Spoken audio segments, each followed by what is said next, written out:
I am Bob Copperstone, a former newspaper journalist, and I like to write stories that mostly deal with my childhood in the mid-20th century.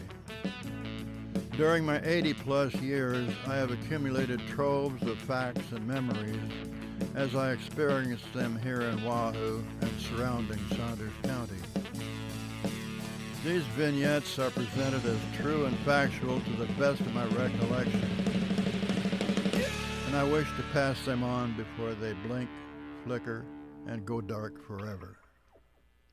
This is Growing Up Wigwam, as told by Uncle Bob. Kathy and Tina's weddings. I've had a chance to recover from my trip to California, and now I'll share some reminiscences with my friends. The trip was a destination double wedding of my nieces, Janie's girls, Kathy and Tina Matschiner, who both live in Lincoln. Tina's guy, John Robinson, and Kathy's Russ Black are terrific people. I'm so happy for all of them. The weddings were on the beach in Santa Barbara, and it was a wonderful experience. It certainly wasn't your usual wedding experience. It was a catered affair for about 25 people, with a big white tent and several pergolas pitched in the sand.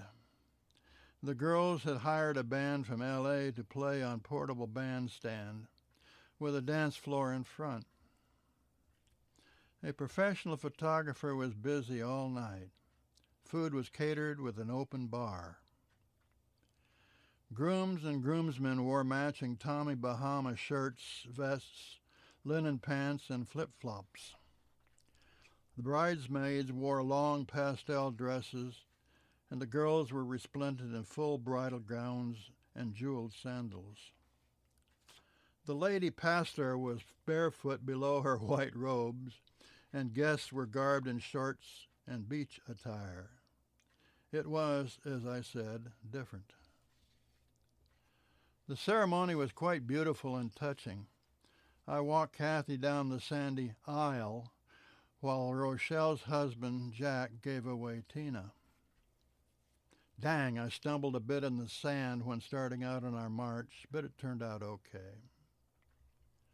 The fully amplified band really rocked the beach well into the night. It was fun to watch the surrounding beachgoers rocking to the borrowed music. They lodged me in a sweet little cottage nearby Montecito, near the Hobbit House Lodge on Miramar Beach that the couples rented. I rented a car and had the run of Montecito and Santa Barbara, sightseeing, taking tours of the Santa Barbara Mission, and visiting Patricia and Gabriel. Some of you may have seen the photos that others had taken of the wedding on my site and Facebook. I tried to copy them to email here, but I don't know how. Everyone and his sister were taking photos, so I didn't take any myself. The plane trip to California was a disaster, both the unfriendly skies of United Airlines. Our flight was to depart at 5:55 a.m., but the check-in was botched and delayed mess, and the security check was cattle-herding pandemonium, with 4 long, creeping lines.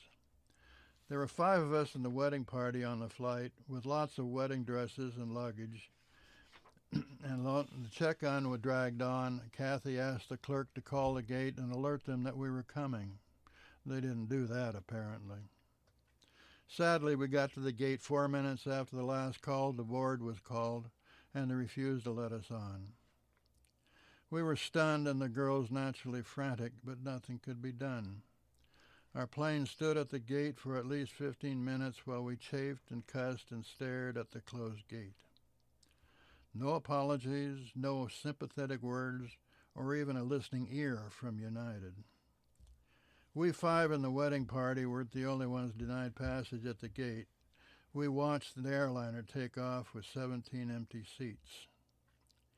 United said they could only book us on a flight the following day, but that would have been impossible. The wedding was Saturday, and the rest of Thursday and Friday had been booked with pastor interviews, rehearsal dinners, staging of the wedding, etc. They wouldn't refund the tickets.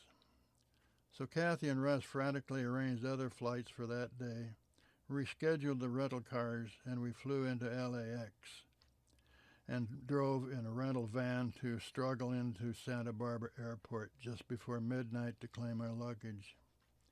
Our baggage had already been stowed on a flight we couldn't get on. I've got to say, the girls and their guys took the whole thing quite well, and it didn't hold back the joy but for a brief sailing. We had been stranded at the frigid Epley Airport for 12 hours. It wasn't fun. My jacket was in my suitcase, and I had to suffer the super air-conditioned terminal. I don't know who that guy Epley was, but I hate him now. I hope he freezes in his coffin. My solo trip home was similarly gruesome, with United, again I didn't have a choice, booking me on a stopover at San Francisco, which inexplicably shuffled me to Delta Airlines, whose gates were 2 terminals and at least a half-mile away, carrying my own luggage and just about missing my connection. Go. Kathy and Judy Collins, 5th draft. To explain, Kathy had told this story about meeting singer Judy Collins several times. I put it together and had her submit it to the New Yorker magazine's Metropolitan Diary feature in 2022. They didn't use it. I'm guessing it was too revealing about Alcoholics Anonymous and privacy. This is Kathy's story.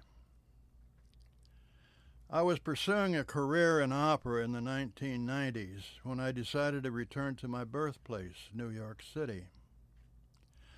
I had studied voice in Italy, where, through my mentor, I met Luciano Pavarotti and others of Italy's opera scene movers and shakers. But Milan was not New York City. I craved better career connections, and New York contained the necessary celebrities with their ready-to-rub elbows. Growing increasingly bolder, I got myself invited to parties, cafes, bars, and other popular entertainment world hangouts around New York.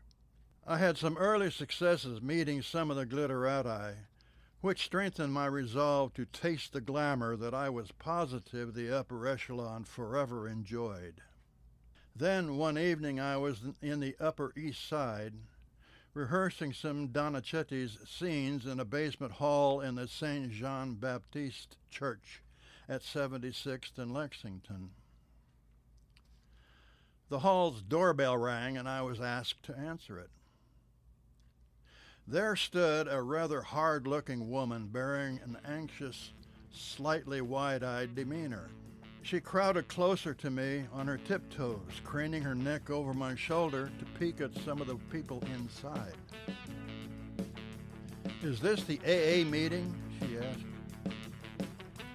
It was Judy Collins. To be continued. Growing Up a Wigwam is written by Bob Copperstone and produced by Chris Beatty. Everything is recorded in lovely Wahoo, Nebraska.